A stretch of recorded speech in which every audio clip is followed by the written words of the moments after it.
Why Agile doesn't scale? Who here is using some kind of Agile method? Some kind of Agile delivery? Who's not using some kind of Agile delivery thing? So basically everyone's either using Agile or they're not going to put their hand up. That's what we've got. Okay, and so just to get a sense now, who's been involved in a kind of Agile transformation? Who's helped move an organ? How did that go? How was that? Terrible. Terrible. So-so. So we've got a scale from terrible to so-so. So I've been trying to help organisations become, adopt some of this stuff for about, I don't know, 10, 12 years. Properly, I've succeeded twice, and one of those is questionable. Okay? This stuff's really hard. And so what I wanted to do this morning, excuse me, was explain a bit about why I think Agile doesn't scale. And when you put things up like Agile doesn't scale in front of business people, particularly business people who are paying for stuff, or IT consultants, they don't like this. This is a really uncomfortable message. So I had to tone the message down a bit for some management people. So I said, okay, well let's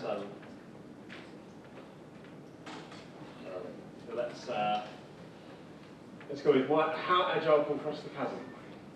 There we go, it's a bit more management-y.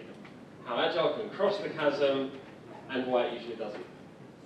Okay, but even that isn't quite as strong a message. You know, people like certainty, they like answers, they want... So here it is, a guaranteed formula for scaling Agile. Not guaranteed, or a formula, okay? So that's what I'm going to try and give you this morning, is a not guaranteed or a formula way to think about how you can scale Agile delivery. Actually, it's about how you can scale software delivery, and it's got some Agile. So, I guess we need to start with some terms. What do we mean by scale? What do you mean by scale? I'm going to ask you. I'm in a room full of Italians. I can't believe no one has an opinion. Right? So, what do we mean by scale?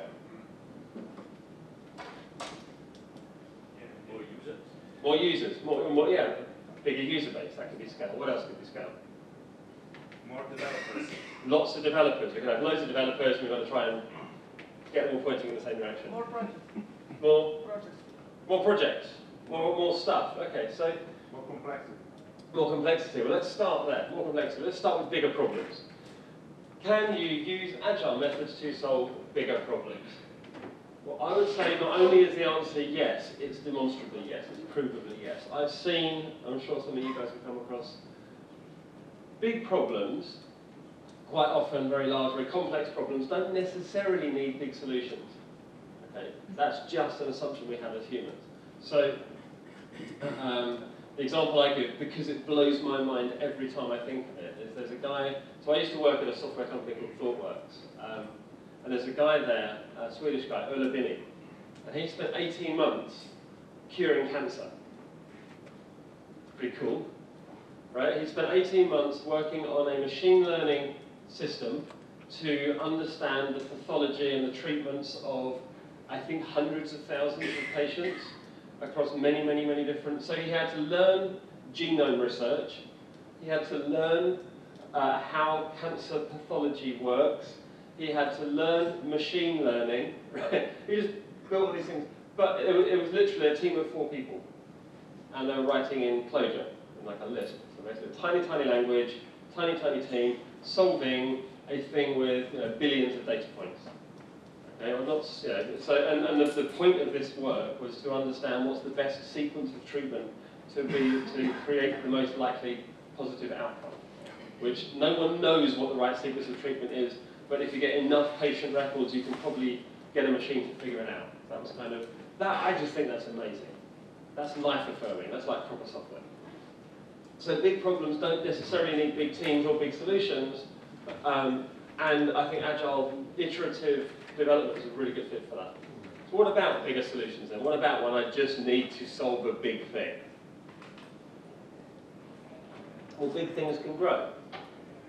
Big things can grow from small things. And again, if you have a long-lived team, and you have a small, long-lived team, and they're focused and they're staying in the same domain, over time they can build out quite a big platform. And again, that doesn't need to be huge. There's not really that much of a scaling problem there. It's just you need time. Okay, so again, I think you can use Agile methods quite well in that situation. Where it gets interesting is the guy at the back said, projects. What happens when I have lots and lots and lots of people? Right, what happens when I have literally, so Agile's fine for teams of 5 to 7 people or whatever it is, 10 people, whatever your happy place is. And maybe I can have 2 or 3 of those teams. What about when I have 20 or 30 of those teams? What about when I have 2,000 or 3,000 developers? 20 or 30,000 developers, right? And then we suddenly go, right, we're going to use Scrum. No, you're not. No, you're not. I mean, you might, but you're going to need some other stuff as well. So this is where it gets interesting, and we've got this assumption that because we can solve things in the small, we can roll it up. So this is our Agile project right now. This is most of what we've done in Agile delivery. Like, oh, I made a house, I made an aeroplane, I did a car with a little guy. And we go, that's really cool, let's build something real. And I go, oh, wait a minute. I don't even know how to start doing this. Do you guys get this show? Yeah. How brilliant is that? How brilliant is that? So Sheldon is there, and even this actually isn't at scale, because you've only got one Sheldon, and he's just busy building this thing. But we've done this, and we've had a bunch of successes here, and so we think we can scale to this, and we get really excited about it. So, so why is scaling hard then? Why is that so much different from this? Why isn't this just the little things but more? Okay, why is scaling hard? The first thing you'll notice is that local optimizations don't roll up. What I mean by that is when you have a bunch of teams, or even a bunch of, I was talking to someone last night who's got an organization of organizations. So he works across like 15 companies. He's part of this group IT thing, and he can't even, he's trying to make sense of his world. I mean, that's quite a complicated thing. And within each of those companies, they're fine. Within each of those companies, they have logistics systems and payroll systems and all that software you need to run a business, except they've got 14 of it, or whatever, and each one is just a little bit different. And there's no reason that, well, for some bits of it, they need to be different, and for some bits of it, they don't. And it's really hard to tell which, right? So local optimizations don't roll up. My favorite example of this is language. So I became aware last night. So Italy, as a country, not that old, really, compared to some other countries. It's only been around a couple hundred years. And there's northern Italy and there's southern Italy. Okay? And in northern Italy, everyone speaks Italian, except it's kind of a bit more Germany-ish and a bit more Spanish-y sort of thing, and you get dialects and whatever else, yeah. And then when everyone meets in the middle, either they need to figure out a common language to speak, or they're going to fight. That's basically your options, right? So in the UK, it's worse, because we have 4 countries. So we have Ireland, where they speak Gaelic. We have Wales, where they speak Welsh. We have England, where they speak English. And we have Scotland. No one knows what they speak in Scotland. There's just a bunch of people shouting. But what happens is that all works fine until you get to the edges, right? So as soon as Scottish people meet English people, they fight, okay? As soon as Welsh people meet English people, it's not just English people, it's just, you know, but as soon as they meet at the edges, in order to work as a united kingdom, as a country, as a larger scale, they have to just decide English. They could easily have decided Welsh, they decided English, okay? But there's no natural progression. There's no, you know, you can move from Welsh to English. You can't move from Gaelic to English. You just have to learn that one as well. And any of you who've been involved in kind of company mergers, where a small company gets bought by a bigger company, has anyone been involved in that? And wow, suddenly all the language changes, and the structure changes, and the reporting line changes, and lots and lots of things change. So local optimizations, things that make sense locally and work locally, don't necessarily roll up. You have to do something deliberate. This surprised a bunch of people. When you talk about scaling Agile, so how does Agile, what is the kind of official Agile line on scaling? And it turns out there isn't an official Agile line, because that's not what Agile's about. So the term Agile started in a cabin in Utah in 2001, where a bunch of people who were doing software development got together and said, we need a brand, we need a common name, because all the things we're doing are really similar, but they're different enough that we want to sell them as different things: Scrum, XP, Crystal, DSDM, FDD, all these different agile methods. But we want a kind of common name. And so they came up with the name Agile. It was actually their second choice. But anyway, they went with the name Agile. And at the time, this is in the 90s, or beginning of the 2000s, software delivery was kind of impossible. We were rubbish at it. As an industry, we were rubbish at it. We're only really bad now. We used to be rubbish. Okay? So what do I mean? I mean, I would be involved, and I was doing this. I was delivering, or I was involved in IT in the 90s, and we weren't very good, if I'm honest. Right? You would have big, big projects that would run for 2-3 years with just buckets of money going into them, and 2 or 3 years later, nothing. It would fail. You'd have lots and lots of stuff. You'd have documents and plans and architecture diagrams and whatever else, but no actual shipped working product. And usually about 2 years into this, you know it's already dead. And you carry on for about another year until anyone notices, right? Till someone finally comes and, puts it out of its misery. Yeah? And that was IT delivery. And then the next bunch of guys would come along and say, what a bunch of idiots. Did you see this? They spent 2 years. Well, obviously we can fix it. It's going to take us about 2 years. We're going to need a big bunch of money. And then it would all start again. And everyone moved around. And so that's what software delivery was like. So Agile was, can we deliver anything?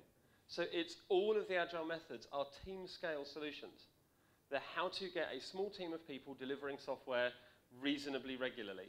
And like when Scrum started, reasonably regularly was once a quarter. Now we have like a sprint, and at the end of a sprint, you have some kind of showcase. And maybe who's using like 1 or 2 week sprints? That's kind of fairly normal now. What used to be, does anyone remember what the length of a sprint, the recommended length of a sprint was when Scrum was first kind of doing the rounds? 1 month. No, you came along later, obviously. No? It was 6 weeks. So you would have a 3-month release. Every quarter we're going to release something.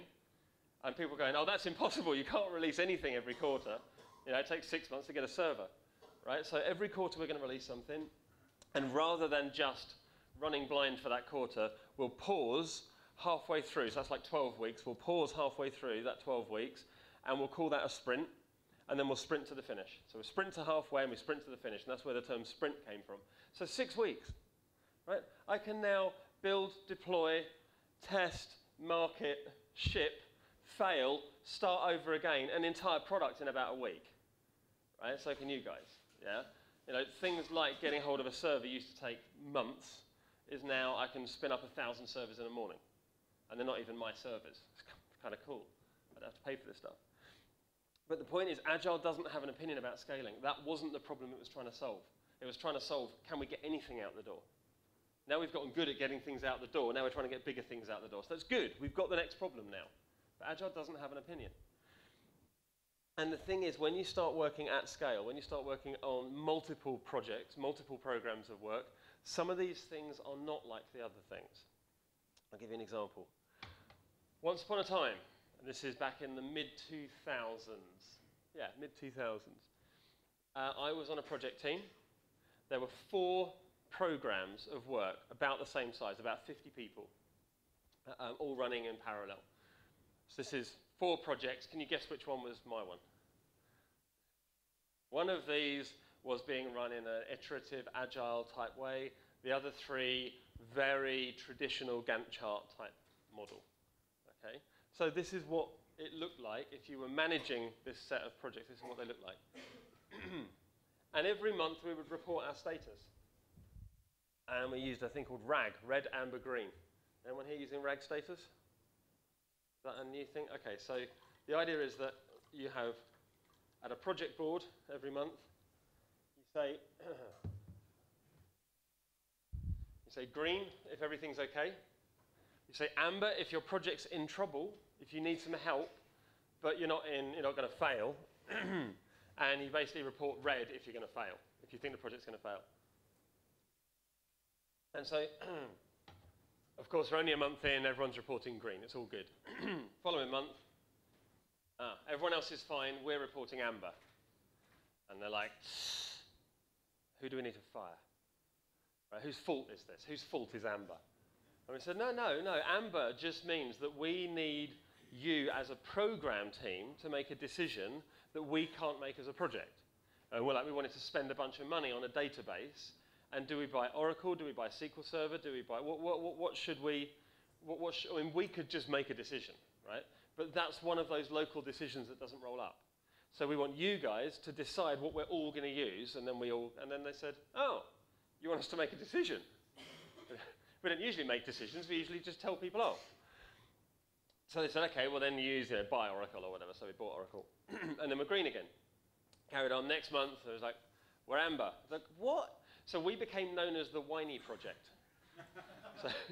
So all these other projects are going green, green, green, green, and we're going amber, amber.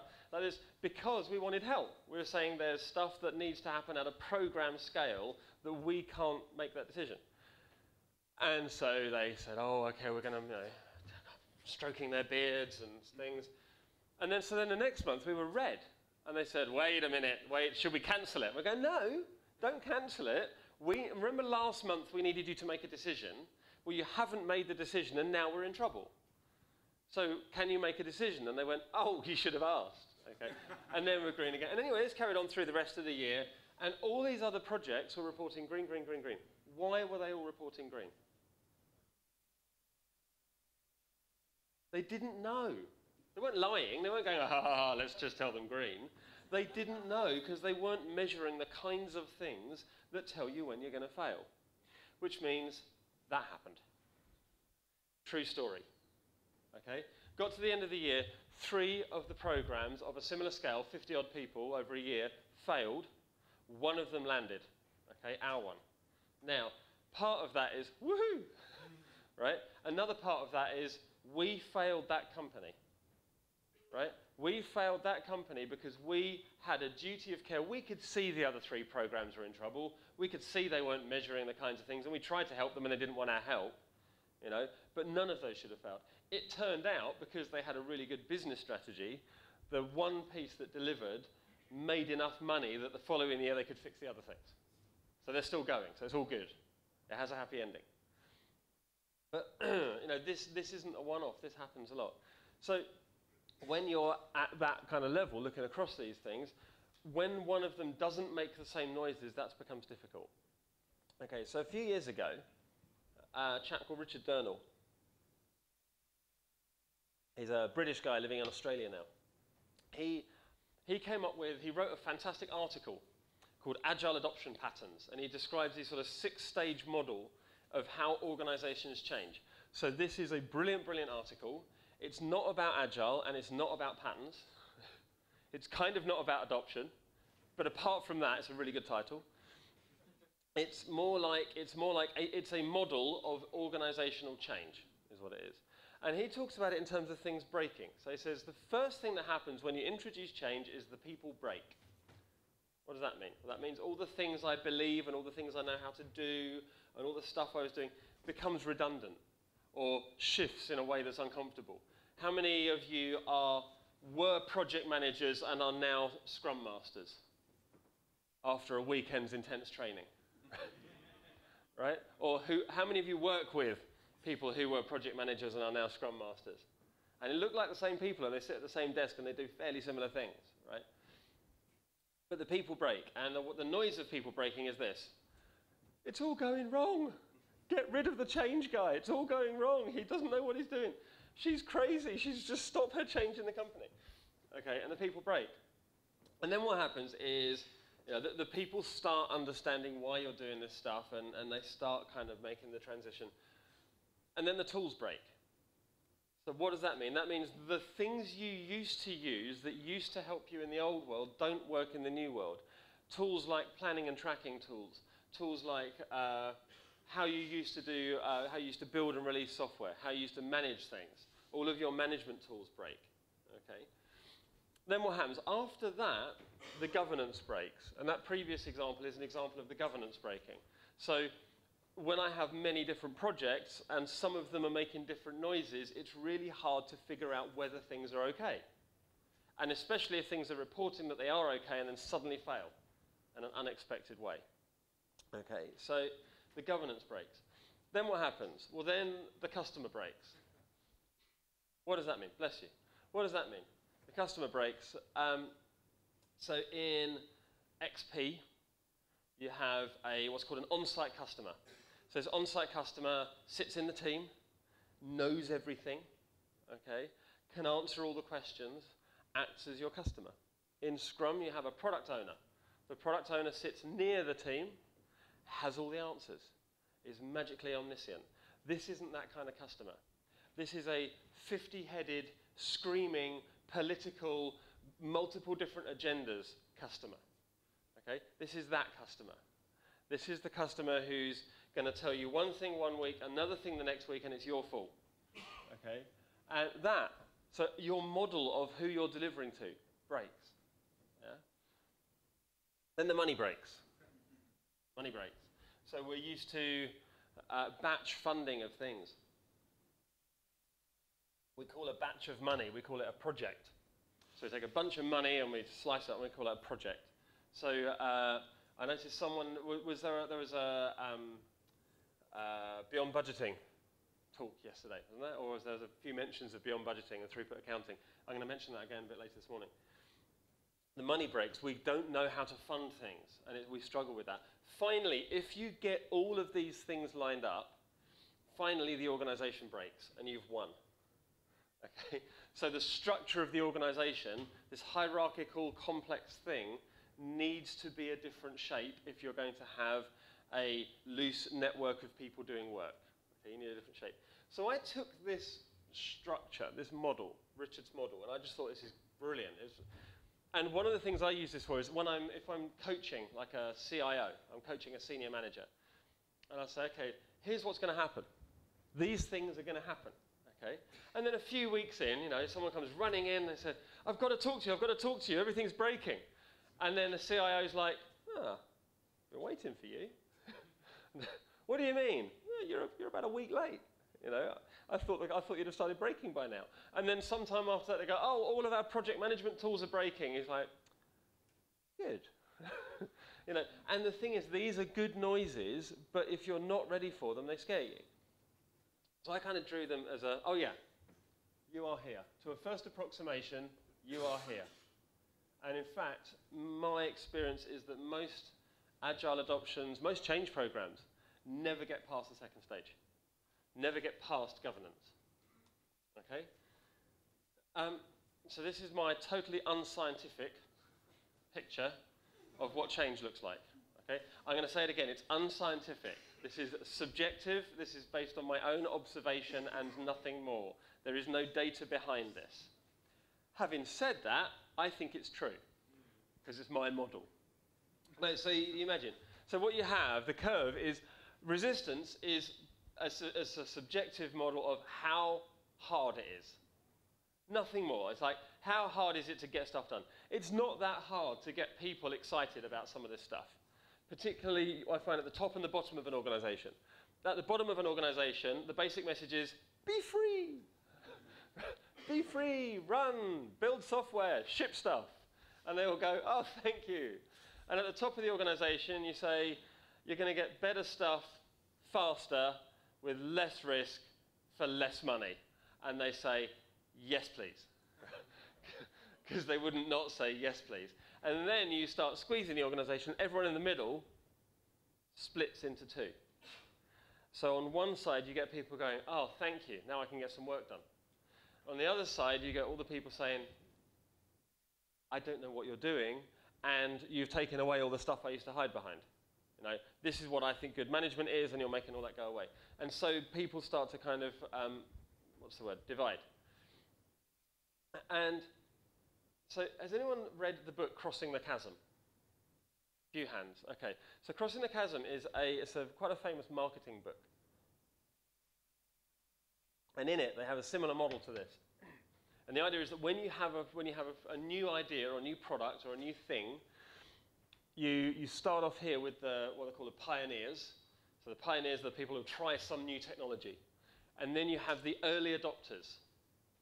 Okay? And the early adopters, so the pioneers kind of invent this stuff, and then the early adopters, they didn't invent it, but they really like it and they jump on board. And then what you have is this big chasm.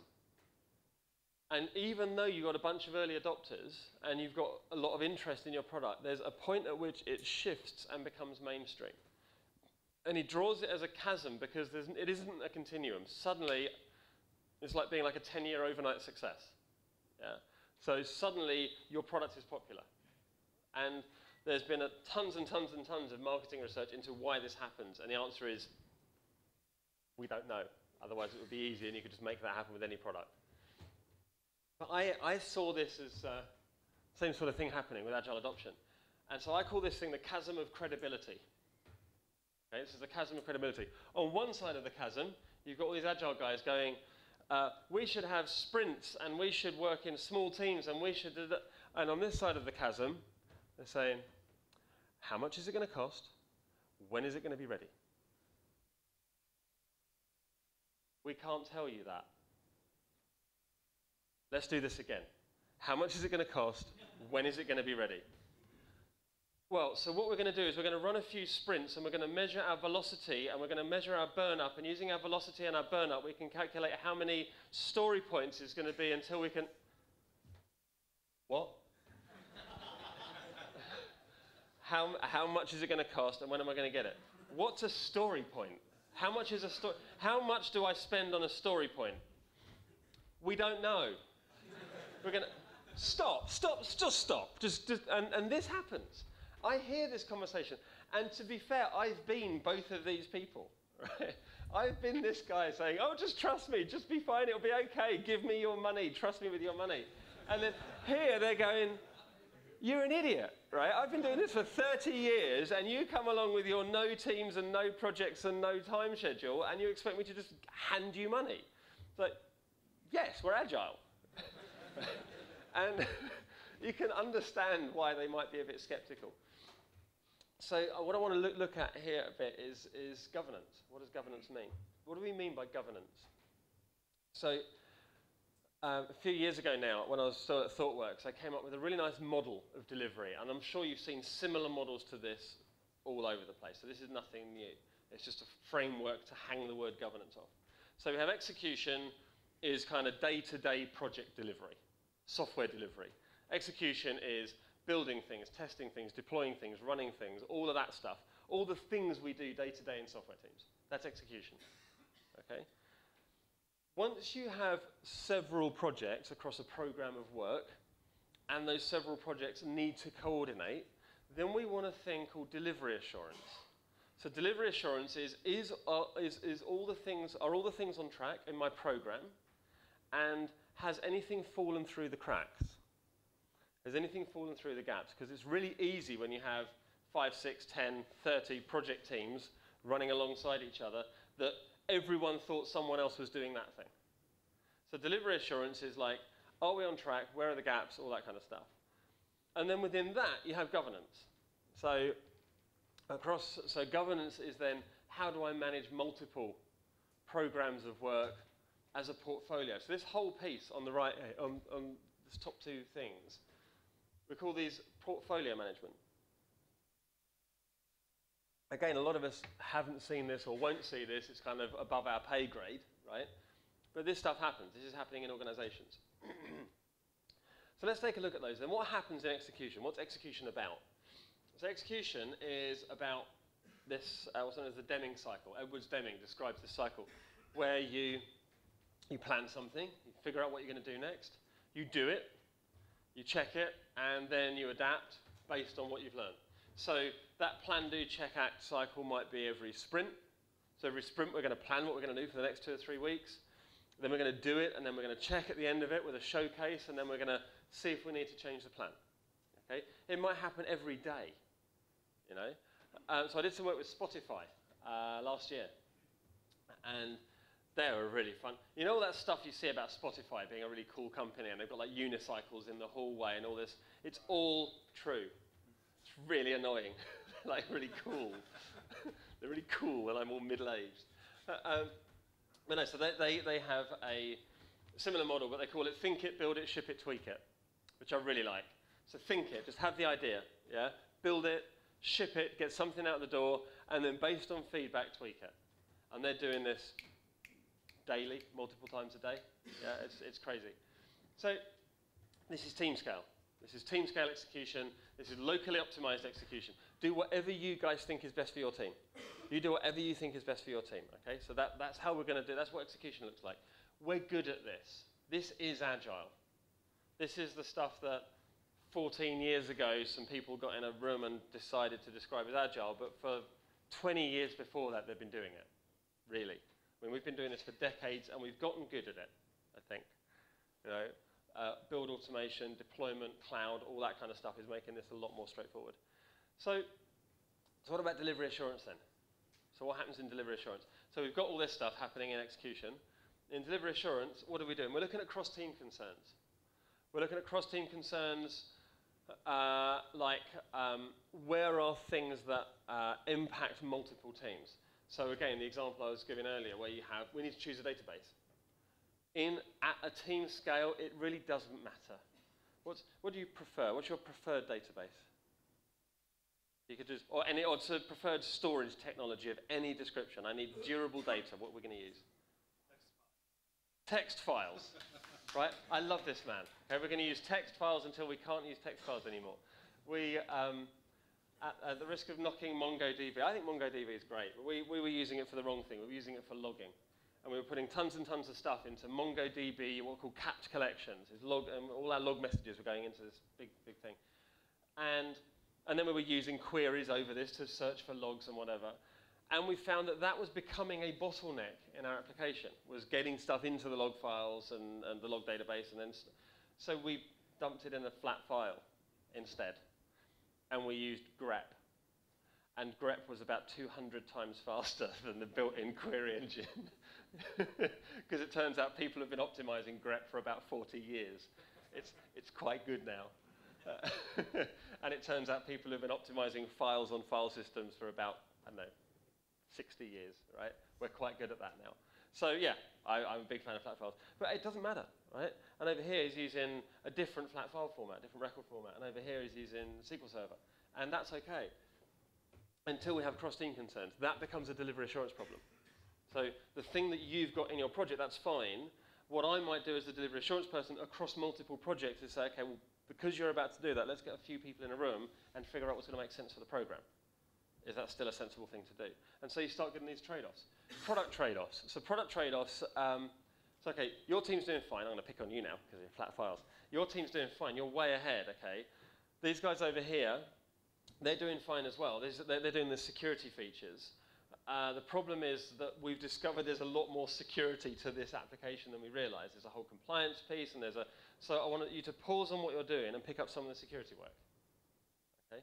Now, that's not a project-level decision. Yeah? It's not because they're bad or slow, or because these guys are good or bad or slow or anything else. There's no what's the word?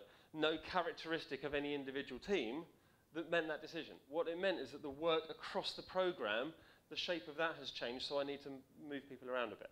Or I need to move the work around a bit. So these are the kind of things that happen in delivery assurance. Technical trade-offs. Again, trying to figure out how to scale. We're sometimes good at this. I've seen a number of projects up to the probably 100-person mark succeed with really, really good delivery assurance. But delivery assurance on that scale is hard work.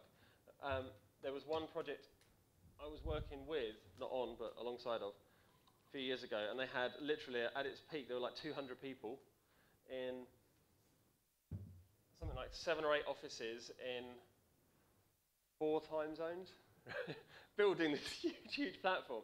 And it was chaos. It was absolute chaos. And then eventually, they brought it under control, and it ended up being a really successful project. But chaos is the default condition, right? So then what happens in governance? What are we looking at there? At this point, we're looking at organizational concerns. It's not necessarily how big should teams be. Maybe it's where should those teams be. You know, we've got a bunch of folks in Italy. Italy's quite a big place, right? So there might be some folks here. There might be some folks in Milan, in Genoa, in Rome. I can have guys I can have teams all over the place, and I've already, even though we're in a single country speaking a single language, give or take, okay, we've already now got a distributed communication problem. Yeah. So governance is things like, well, should we put them all in one office? Where should that office be? Right? Organizational structural concerns. How big is too big of a team, or how big is too big of an office? Yeah. Investment trade-offs. All of that stuff you guys were working on, stop. Right? It turns out that we need to invest something in a different product line. And again, that's not a failure on your part. It's just we've changed direction. Yeah? What I love, the lean startup guys invented the word pivot, because that's like a respectable way of saying, changed my mind. Yeah, so it used to be, if it was a U-turn, that was a sign of weakness. You're a U-turn, you're a weakling. And now it's a pivot, you're a great, brave business person. That's fantastic. So I like that. But no, investment trade-offs, so I've got to play different things off. Portfolio balancing. Has anyone heard of portfolio balancing? One or two finance people in the room. Portfolio balancing is about risk. It's nothing more than risk. Say I have 7 or 8 pieces of work, 7 or 8 product lines that I'm looking at, or 7 or 8 pieces of ongoing stuff. I look at the risk profile of each of those. Which of these are likely to be kind of higher risk but maybe higher return? Which of these are much safer? And so on. And I look at my investor's appetite for risk, or my own appetite for risk, and then I decide whether we've got the right mix. And it may be that actually some of the work going on at the moment is too risky. I couldn't stand up in front of my board or in front of my whatever and say, yes, we've got a good balance of work at the moment based on our appetite for risk. Because then if some of that stuff goes wrong, which it might because it's risky, then we're in trouble. Yeah? So balancing in those terms, this suddenly becomes like mathematical and economical and all that kind of stuff. It's not a technology thing anymore. So this is in governance. We rarely experience this. We don't come across this very often at all, but this is happening all the time in all our organizations. Okay, this is where the rubber hits the road. So then you've got these 3 layers. You've got execution, delivery assurance, governance. I mean, there's a lot more to it than this, but this is like again, it's a model. Okay, so let's look. So execution is the stuff we're doing day to day. Delivery assurance is managing across multiple projects, and then governance is when you have kind of programs, portfolios of work, that kind of stuff. So what you have is information flowing up and down here. And you can look at this. So let's just look at the information that moves between governance and delivery assurance. So what kinds of noises, what kinds of information goes up from delivery assurance to governance? What kinds of things are we telling them? What kinds of things are useful?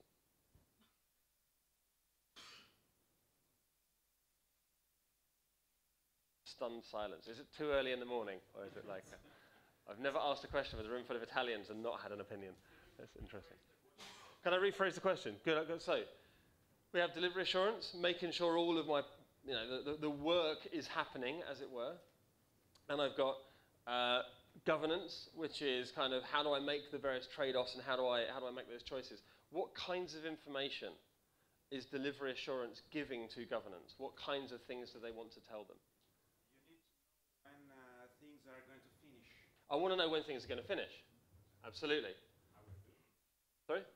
No, how we're doing. I want how we're doing. It's really no more complicated than that. How are we doing? You know that stuff we decided to invest a big gob of money in? Is it going to succeed, right? If it's not going to succeed, how soon can I know that it's not going to succeed? I don't mind things failing. I mind things failing eventually. Eventually is a really bad time for things to fail. Okay, I'd rather things fail sooner and then I can make decisions. Yeah. So I need that kind of information. Governance, what kind of information governance is giving to delivery assurance? Typically strategy information. We've now decided that we want to slow down some of the riskier work. Okay? Or can you come back with a plan for this program of work? We don't mind if it costs a bit more. We want to have assurance. We want to know it's going to deliver. Or maybe you move the dials the other way. We want to make it cost less. We don't mind if that leaves us a little bit exposed. Can you figure out a different way we could deliver this, which might be riskier but will come in cheaper? So it's those kind of trade-offs, cost and risk trade-offs. And then between delivery assurance and execution, Well, execution, the stuff going upwards, this is your day-to-day metrics, you know, stuff we've delivered, stuff we're working on, stuff we need help with, the kinds of questions that if you don't give us an answer will become amber, and then if you still don't give us an answer will become red. Yeah? That sort of information is going up. Coming down from delivery assurance are things like we got a bunch of people together across multiple projects and we made a decision that makes sense at a program level, that we're going to use Sybase, sorry. We're not going to use flat files. Yeah. I'd love to use flat files, but they're worried about, you know, query tools and that kind of stuff. So, yeah, can't use flat files. But, you know, so those sorts of things are coming in. So they're kind of the strategy decision type things. So what keeps these guys up at night? What matters to delivery assurance? What do they care about? Mostly what they're asking themselves day to day is, have we learned anything new that will materially affect delivery? Materially means it'll fail, right? Or, you know, it'll come in sooner. Yeah? But have we learned anything? And I maintain that when you do anyone who does like sprint planning and showcases and all that from every week, every 2 weeks, this is the only interesting question to ask. I don't care how many story points you delivered. I don't. Or even features. I don't care about that stuff. What I care about is this. What's changed? What's changed in the last week, in the last 2 weeks, that might materially affect stuff? That might bring us in sooner, or bring us in later, or bring us in, make it lower risk? You know, what have we learned in the last 2 weeks? That's the only interesting question. And I think of them as like a bunch of children in the back of a car. And you're going on holiday. And you're driving along, and about 2 minutes down the road, they go, are we nearly there yet? Shut up. Are we nearly there yet? Play your game. Are we nearly there yet? And every 5 minutes they're nagging, are we nearly there yet? Yeah? This is what delivery assurance is basically about. Are we nearly there yet? I don't care. Think of it as climbing a mountain. Right? I know where the summit is. I know I've got some equipment. I don't know that it's a straight line. I might go forward and then hit a big crevasse and then have to backtrack and come up a different way. But I might find that a thing that I thought was going to be a real problem becomes much easier, and so on. When you're looking at mountaineering and you're saying we need to get to the summit, the least interesting part of that is what we've done so far.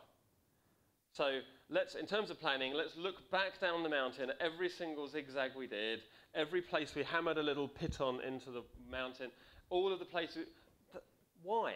Let's look up and see what's left. Yeah? And we've gotten out of the habit of seeing what's left. So delivery assurance is, are we nearly there yet? Let's see what's left. So what matters to governance? What keeps these guys up at night? Again, fairly straightforward question. Are our investments aligned with our objectives? That's basically it. Are our investments aligned with our objectives? There are two moving parts there. Yeah, that's why I did them in blue. Colour's working, sort of, yeah. Are our investments aligned with our objectives?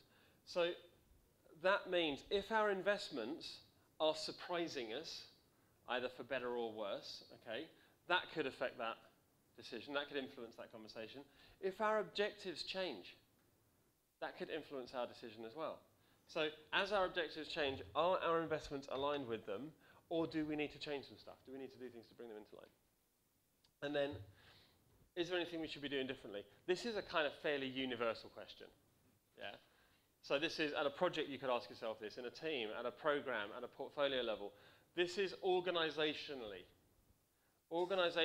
strategically, operationally, is there anything we should be doing differently to reduce risk, to reduce costs, to increase confidence from our customers, to whatever it is we're trying to do, whatever our top line objective is, the thing we want to get to. Is there anything we should be doing differently? So this is my pitch. This is my build-up now. So I want to tell you my thing. This is the tweetable bit. So get ready to tweet.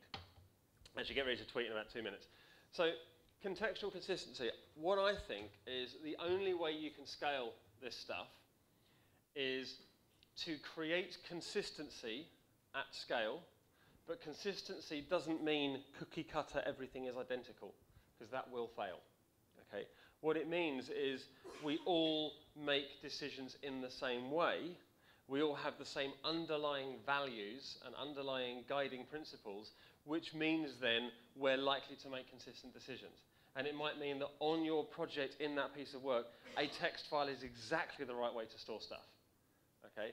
And you made that decision for the same reasons that you would have made the decision somewhere else to do a different thing. And if you were in the other place, you would probably make the same decision. That's what we're trying to get to, because that's the only way you're going to scale. So how does that work? Well, you need to start by creating and sharing a clear vision. That's the very first thing you need. And that clear vision is a product vision, it's a organizational vision, and it's a technical vision. Okay? So where are we going? Why are we doing that? Right? And how do we plan to get there? Right? Once I have, so there's two ways to scale. Either you can be in all the meetings, right? Which it's not really going to work, is it? I mean, it's only, or you're, what's your name? Alessandra, okay. So, Alessandra, we all have a little badge that said, what would Alessandra do? Yeah? So we're all thinking, so we've learned how you think, and then, so we've learned how you think, and so now, I'm sitting in a meeting going, well, if you were here, what would you advise me? Well, I'll do that then. Yeah? And then later on, I can come and calibrate, I can come and check in with you. So, how do we do that? We establish guiding principles. So these guiding principles are, the way I define this is it's the smallest set of information, so we're unlikely to screw up. Okay? What's the smallest bit of advice you can give me? I'm about to go and make a decision, I'm about to go into a meeting, I'm about to go and do some stuff. What's the smallest, well, the fewest words you could tell me that I would go into this meeting and not screw it up? Right? Or I could deliver this thing and not screw it up. What's the smallest bit of advice? And there's going to be some technical advice, there's going to be some process advice, there's going to be some organizational advice. What's the smallest set of things that we could share so we're likely to make similar decisions? Okay? That's the guiding principles. It turns out that you need two things here. You need strong leadership and you need consistent leadership. When I mention this to people, particularly leadership people, they kind of go, oh yes, blah, blah, blah, blah, blah. So I ask my favorite question. It's my favorite question to leadership people. My favorite question to leadership people is this. What is the average half-life of a CIO? Okay? What I mean is this, is if I have, do you know CIO, Chief Information Officer, like head of IT, head of technology. So what's the average half-life of a head of technology? What I mean is this, if I have a room with 50 heads of IT in them, okay, in this room, and we go away and we come back and meet regularly. After how long will half of those people have changed job? Will they now not be where they were when we first started the exercise? After how long will half of a room of 50 IT CIOs, IT directors in a room, after how long will half of them have moved?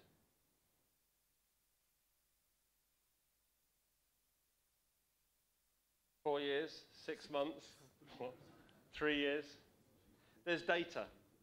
There's data. It's currently about 18 months and falling, right? Trending downwards. What does that mean?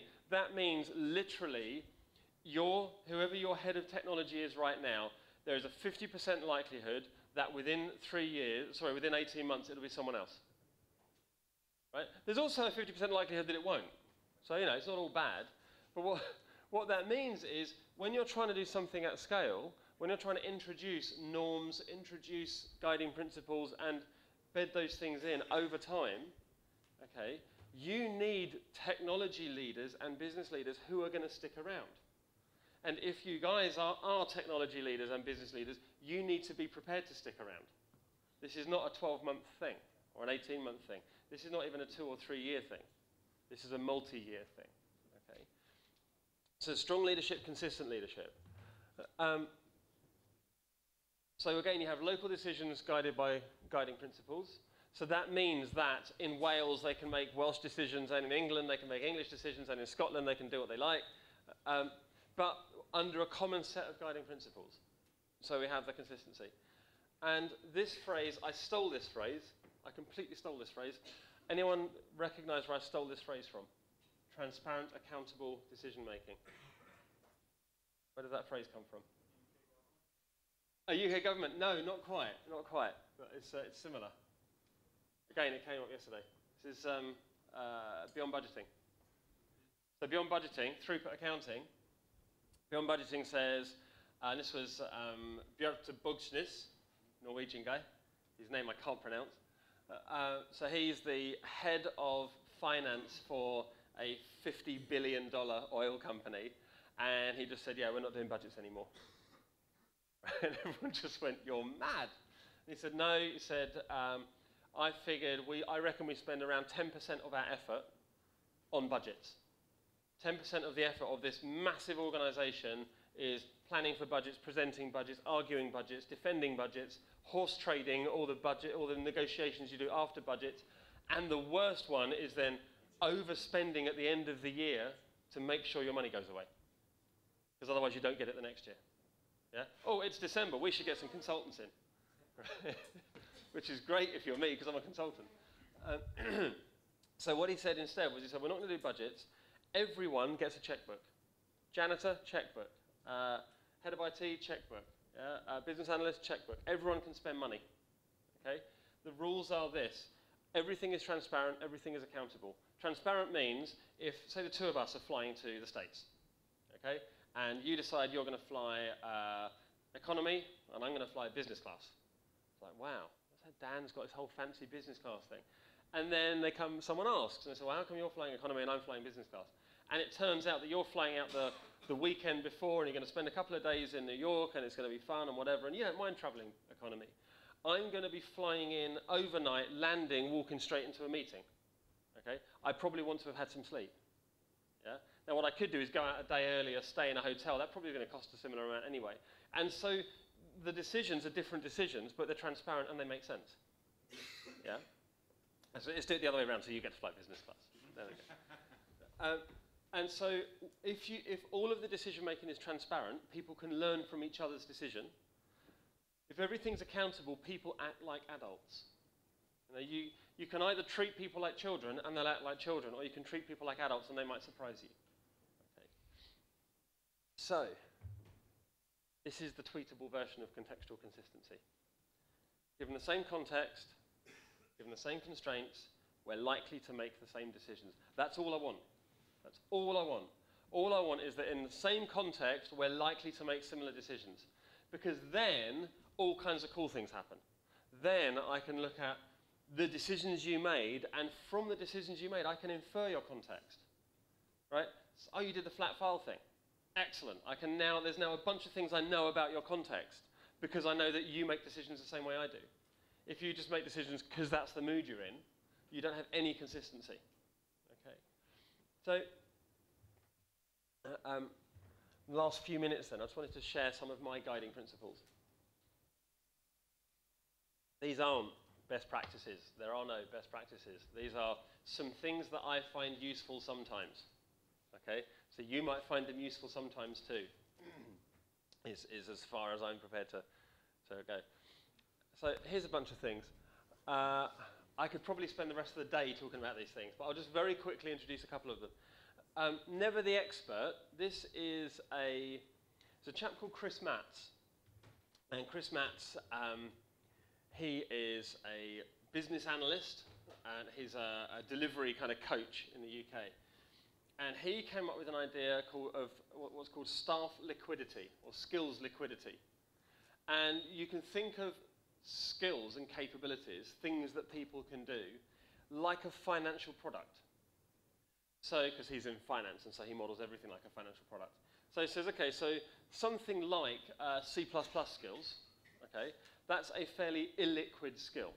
It doesn't move around very much. You tend not to have hundreds of people with it all at one time. Mostly that doesn't matter unless I have a lot of C++ work that I need to have done. Suddenly that becomes a big deal. Yeah. Likewise, any other technology, likewise any other domain, anything that's a skill or a capability that might be a scarce resource, it doesn't matter it's a scarce resource until I need it. And so Never the Expert is a way of managing that, is a way of saying, given that we have a bunch of work coming up that's going to require some DB2 optimizing, performance tuning knowledge, and we've got like one guy who knows DB2, yeah, that's going to be a problem. So what do we do? In a traditional, or certainly the thing I would probably do is I'd say, right, you need to go and do all that work, and you need to do it as fast as you can, and that's how we'll get it done. Get the expert doing the work because they can do it best. Never the expert says, that's the only wrong answer. Right? All the other answers are fine, that's the only wrong answer. So what you do instead is you get anyone who's interested. I'll go learn DB2 performance tuning. If it's going to help us move forward, I'll go learn it. So then what happens is I go and pair with you. Right? We sit down together. And the expert doesn't get to do any typing. Okay? So what the expert does is the expert coaches all the new people. So the expert fisherman is teaching people to fish. Okay? But their job is only teaching people to fish until we have enough fishermen. Then they can go back to fishing. So there's a nice payoff for them, right? The payoff for them is they get to go and play again once there's enough fishermen. And also, for an organization, we've now got enough fishermen, and so then they're less under pressure in the future. And I've been doing this pretty successfully with all kinds of legacy skills. And it's not glamorous, right? I've got Java people learning COBOL. That's not going to go on anyone's resume. Learn COBOL. No, no. What they're doing is they're learning those skills because it helps move the program forward, and they get rewarded for that. You know, that's a good thing from a company's perspective. That's really useful that they're learning this stuff, so they get rewarded for that. So never the expert says, keep your most versatile people back, and you deploy them last. Yeah. So have juniors, have less experienced people doing actual work under the supervision of the experts, and so now your experts become, as well as being expert doers, the thing they become is expert teachers and expert coaches and expert mentors. And that set of skills on top of whatever they currently do is a really, really powerful way to build an organization. That's never the expert. Difference is data. I'll just talk about that one briefly as well. Difference is data. It's kind of what I was saying with the contextual consistency. So once things are consistent, once we have a decision-making, a shared decision-making framework, then when I see difference, when I see something that's not the norm, I can infer stuff from that. So let's take a technical thing. Let's take messaging. So I've got a bunch of components, I've got a distributed application, and we've decided how we're going to do messaging. How should we do messaging? How should we send messages around? What's your favorite way of sending messages? No. Sorry? Pigeons. What's that? Pigeons. Excellent. Okay. So there is a what's it called? A spec, an RFC for TCP over pigeons. Yeah. And the only thing you need to watch out for is literally dropped packets. Okay.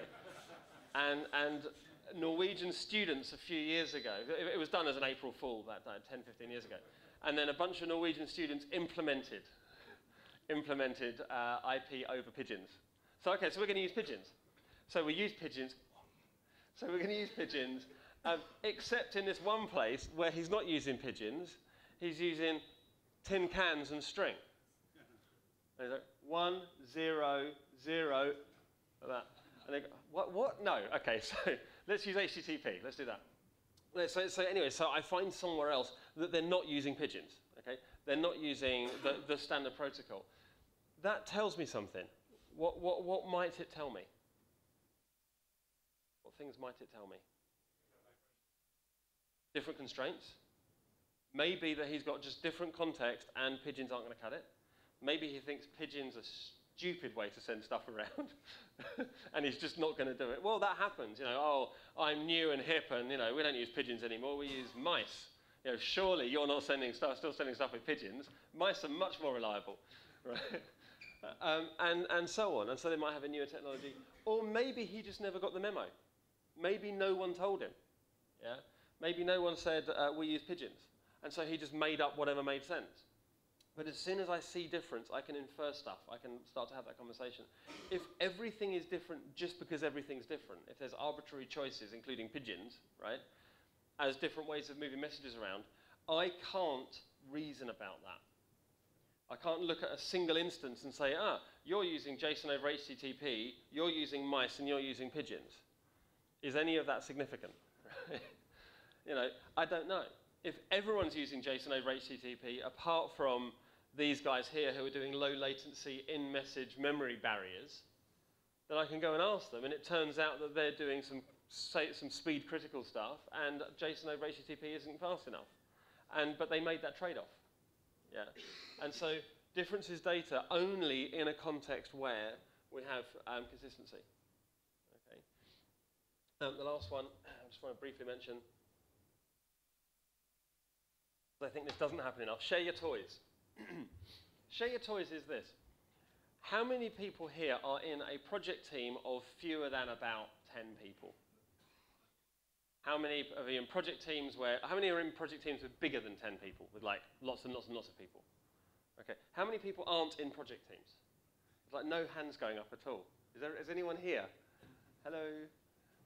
Yes. So, what's happening is this. Every day, day after day, in your project teams, cool stuff's happening. Okay? Interesting things. People are solving tiny, tiny little micro things. They're solving them. They're coming up with innovative ways to do that. And then immediately that thing gets forgotten. And it's a real shame. Share your toys is this. Is set up things like learning lunches. One of my favorites, a guy called Claudio Peroni, does muffin mornings. Muffin mornings is the same sort of thing as a learning lunch, but you come along and you bring muffins. Okay, you bring muffins and coffee, because he's Italian, so he likes coffee. So you bring coffee, and then people share an idea. And it's like a kind of lightning talks thing. The only rule is no PowerPoint. No one's allowed to have slides, because otherwise it intimidates other people. So you can use a flip chart and a whiteboard, but you can't use slides. Share your toys. It's amazing how much someone's silly throwaway idea over here is incredibly useful over here. Yeah? The pigeons thing doesn't work, by the way, because as soon as you go through, if you have a microwave antenna, they just go like that. It's not good. But anyway, here are some of my guiding principles. There are many. But have a think about what would be your minimum set of rules. What would be the guiding principles you'd give people? So wrapping up then, because it's coffee time, I believe. Scaling isn't more than just little things bigger. You can't just agile at scale. Scrum of scrums has never worked. Has never worked, okay?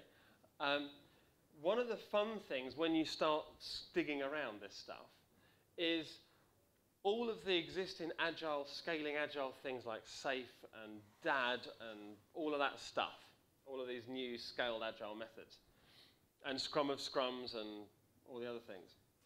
What happened was people went up to these agile pioneers and said, hey, you invented, Scrum.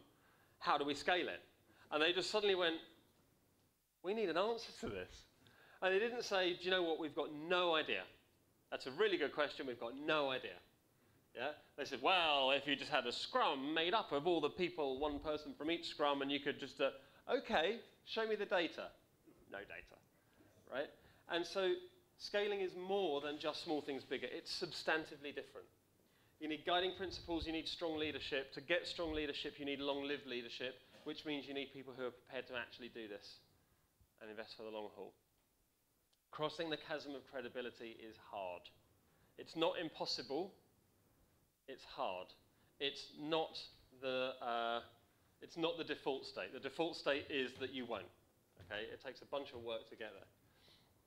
That's all I had. Thank you.